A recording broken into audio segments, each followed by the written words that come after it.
Hello everybody, welcome back to Code Source with Profanis. In this video, we will explore how to create a simple login component using Angular's signal forms. We will start small. We will walk through the implementation step by step, ensuring that you understand how to manage form state effectively with signals. Please note that Signal Forms API is currently experimental. Feel free to experiment with, but it's not a good idea to use it in production. So let's get started. Like what I said, we will start small and we will see just the login form component. And here we have just the email field, the password field, and the login button. Very easy one. So let's go now to VS Code to see what this looks like in terms of HTML code. And the only thing that we have here is an email, which is an input. And please note that I'm using material components here. And we also have the password, just another input, and then we'll have just the button. Nice. If we now go to the TS code, the only thing that we'll have is the login model. And it's important to have the login model here, and the reason is the following.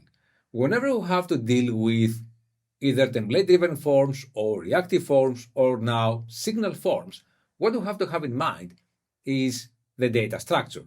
In our case, the data structure for this simple case, the login model, is very easy. So we can see here that we have the login model that has the email of type string and password of type string.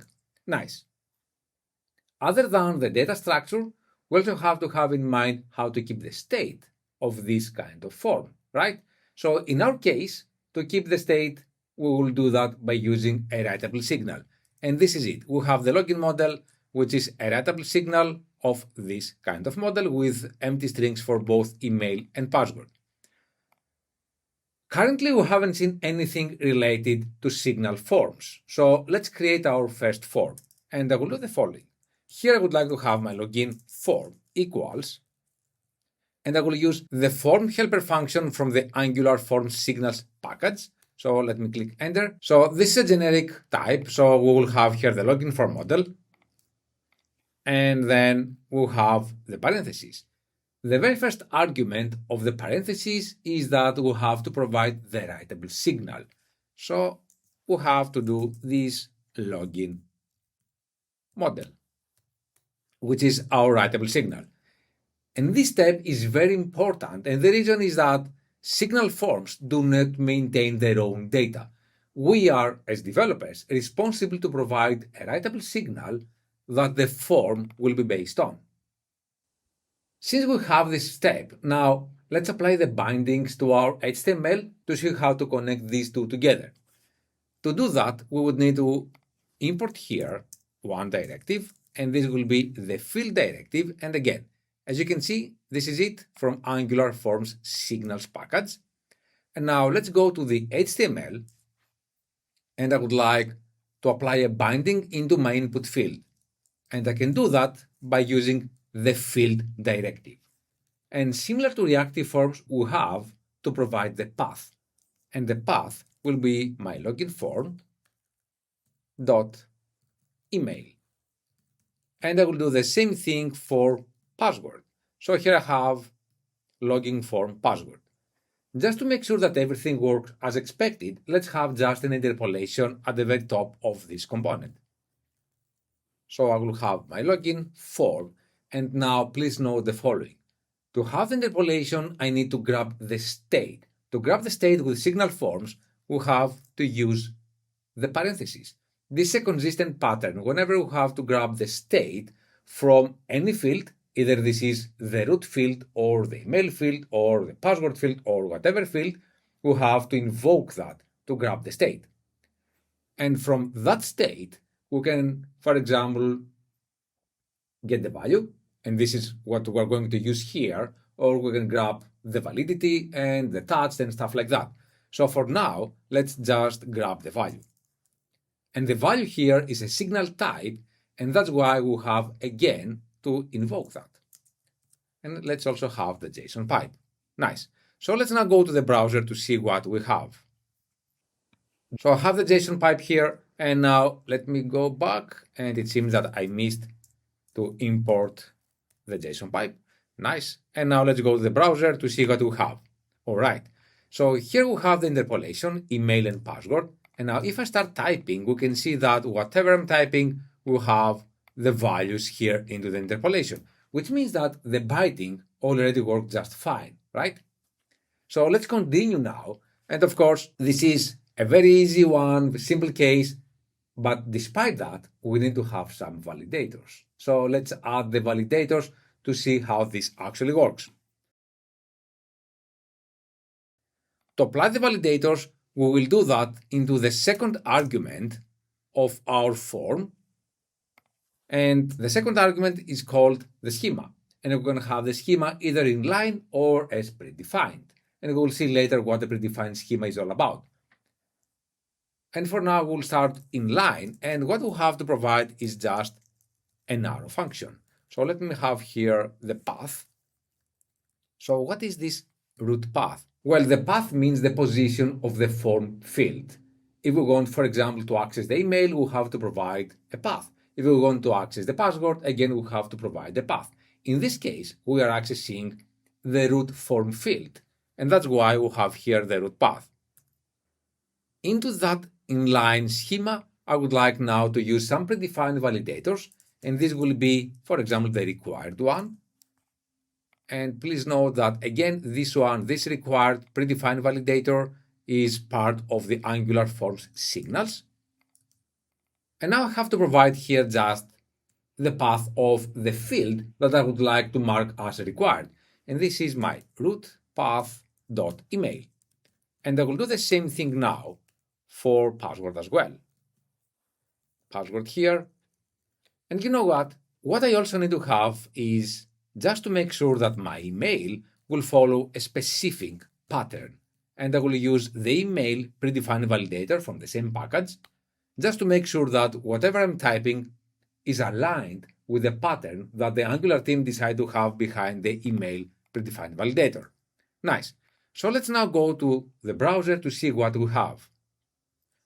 The very first observation here is that we have this kind of asterisk, both here and here, which denotes that these fields are currently required. And of course, if I start typing, we can see that we have an indication that the field is invalid, but we do not have any other error message or the login button is not yet disabled. So let's go back again to VS Code and fix that. What I would like now to fix is the following. Since we have the validators, so let's go to the HTML, and the very first thing that I would like to do is to disable the button. So I will use here the disabled. When you're going to have this as disabled, when my login form, I will grab the state is invalid. All right. So very quick look, and it seems that this actually works. Awesome. And now what I would like to do is to apply some error messages. The error messages, I will use the mat error, since I'm using material components, and the message could be something like that. Please enter a valid email address. But you know what? I don't want to have this all the time there. So I have just to apply a condition. And my condition will be, if my login form dot email, I'm grabbing the state, is invalid, and my login form email is touched, then I would like to have this error message. And I will do the same thing for the password just below the input. Nice. So I have here my password whenever this is invalid and touched. So far, this is very similar to reactive forms, right? In terms of validations and in terms of logic. So if we now check the browser, we'll see that perhaps we'll have the error messages. And yeah, we'll have please enter a valid email address. And here we're going to have something like, please enter a valid password. Nice. Please note that currently under the email, we'll have two validators, right? And when I say two validators, I mean the following, that we'll have the required and the email. Wouldn't it be nice to display different messages per invalid validator? So this is what we're going to do. To display the messages, you know what, I will remove this one, and the only thing that I would like to make sure that I have is the touched, and then I will loop over the errors. So let me do that for login form.email. I'm grabbing the state dot errors. I'm grabbing the state as well. I would like to track, I missed here to have of errors. And I would like now to track my error dot kind. And you will understand what this kind is all about. So now, since I'm looping over this kind of errors, let's now apply different error messages. And I will do the following. If my error dot kind equals, let's say, required, then I would like to have this error message, email is required. Otherwise, let me copy this and move this up, delete this guy, and here I would like to have my email. So I have two different conditions. The first one is making sure that we will display this error message whenever the kind equals to required. And the other error message is about the validity of the email pattern. So if the error kind equals email, I will display this error message. So let's now go to the browser to see what we actually have. And I will type a wrong email. And we'll have please enter a valid email address. Nice. And if I delete that, I have the email is required, which seems that the condition that we have applied just now works just fine. But you know what? What I don't like that much is that we have to revisit this part of the code every time we have a new error message. We can improve that. So let's now go to the TS code and do the following. The required accepts a second argument, and into the second argument, I can apply a message, an error message that will be used whenever this validator, this predefined validator, is marked as invalid. So the message in this case will be email is required. Let's do the same thing for the password, like the compiler suggested. And let's do the same thing, sort of the same thing for the email pattern. Please enter a valid email address. Nice. So now we have the error messages into the schema, into the inline schema, where we are providing them declaratively. So let's now go and use that. And you know what? I don't need to have the condition, nor this one. The only thing that I have to have is just dot message, like the compiler suggested. I still iterate over the errors, and the only thing that I'm grabbing is just the error message, no more than that. So now if we go to the browser, we expect to have the same thing. Please enter a valid email address, and if I delete that, we'll have the email is required. Nice. So how about now if I enter a valid email address, and here I have the password, and you can see that the login button is enabled. Nice. We have already discussed about inline schema or predefined schema. What do we mean by the predefined schema? Well, what I mean is that we are exposing that into a different file. This is something that perhaps we will see in a different video, but for now, other than exposing that into a different file, we can expose that in a different variable name. What I mean is that let me just grab this one, everything that has to do with the second argument. I will cut that.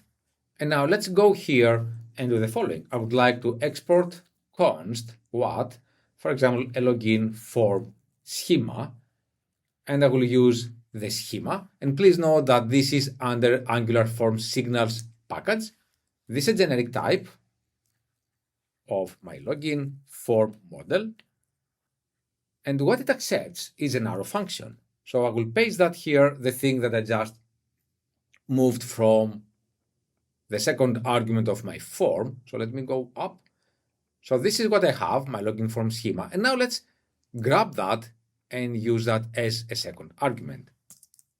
So it seems now that the login form is already much cleaner, and we can reason about, since we have only two things, my login model and the login form schema. Please stay tuned, and very soon I will provide a video explaining how to use schemas. So we are already done with the login. What is missing is to submit the data, right? So let's go there and try to submit it. So I will go to my login component, and into my form, here what I will have is just a click event or submit event, and I will have my submit form, something like that. So let me now go here and I will introduce this submit form. So under the submit form, which is the event handler, what I would like to do is to utilize a helper function. The submit helper function, which again is under Angular Forms signals package. So the submit that accepts two arguments. The very first thing is that it accepts is our actual login form, which is the form that we have just created here. And the second argument is the action handler. And in the action handler, we can return either undefined or custom error. If we return undefined, it means that everything works just fine. Otherwise, we return the error. So let's do that. So I will have here just my arrow function. And please note that this arrow function will be invoked only when the form is, let's say, valid. And we can move on to the API. This is something like a green signal that, you know what, go there, your data are valid based on the validators and the logic that you have applied, and you can invoke your API. Nice. So what I can do now, I will have just my try catch. I will have here my catch. I will grab the error. And into the try block, I can return undefined. Undefined, which means that everything works as expected. Otherwise, into the catch block, I can return a custom error. So I will return just a custom error. And this guy accepts a message. And I can be like, an unexpected error occurred, please try again later. And I can even provide just a kind, unexpected error, whatever you'd like. Whatever you'd like, and this custom error can then be handled by the login component based on this kind to display the error message. But you know what? For now, let's just remove that and keep it as is. All right, so let's now continue. And what we can see here is that we have an error. And it says that the type undefined is not assignable to type promise. All right, so let's have that just as an async. And then what we can do here is to invoke actually the API. I already have a login service, so let me just use that here. I will inject that. This will be my private login service, inject login service. And the only thing that I would like to do is just to await. I will use my first value from to convert an RxJS to promise. I will have the login service dot login, and I will provide here my form. I will grab the state value, and I will grab the state as well. Nice. So if everything are okay, then we will return undefined, otherwise a custom error. So let's now go to this login and make it successful all the time. So I will delete this guy and I will return just true after 4 seconds. Why is that? This is an artificial delay. And what I would like to highlight here is that by utilizing the submit helper function, of course, we have the door open for the Angular team to provide more and additional functionality. But other than that, for now, what we can do is to go into my login component and, for example, to disable the button when my login form submitting, which is a very nice, and you know what, this should be or instead, and this is a very nice status. So you can, of course, either disable the button or you can provide a very nice loading indicator that something is happening. So let's now go to the browser to see what we have. So I will provide here, oops, it seems that I used the wrong event. So let me go back again to VS Code. Let's go up to see where my problem is. Yeah, of course, I have to have here the submit and not the click event. So again, let's go back to the form and start and doing the following thing. I would like here to have my email, and then I will have a valid email address. And please note that this is currently enabled.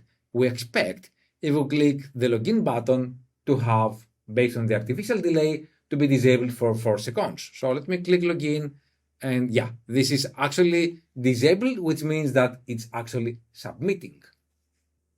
So this is what I wanted to share with you today. Signal Forms is an amazing API, and please expect from me to provide more videos about the Signal Forms, so stay tuned. Till then, please do not forget to subscribe and click the ring bell. See you in the next video.